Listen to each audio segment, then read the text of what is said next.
سائل: إن لدي جدة جاوز عمرها 140 عاما ولا تزال على قيد الحياة وتسير على مسافات قليلة، ولكنها تجهل بعض واجبات الصلاة، وكلما حاولت أن أعلمها التشهد والفاتحة وبعض سور القرآن القصيرة وما تقول في صلاتها فلم يعد بوسعها أن تفهم جيدا، وذلك أنها تنسى بعد يومين ما أقوله لها، فهل يلحقني منها ذنبا حيث أنني متعلم؟ أفيدونا وفقكم الله. لا يلحقك منها ذنب إذا قمت بواجب التعليم عليك، فإذا علمتها ونسيت فإنه ليس عليك منها ذنب، لكن أعد التعليم عليها مرة بعد أخرى،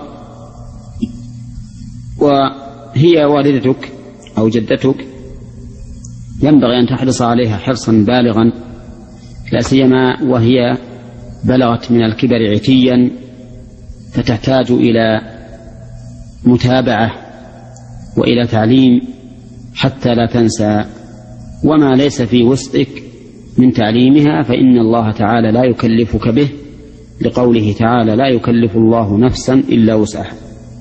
أحسنتم، جزاكم الله.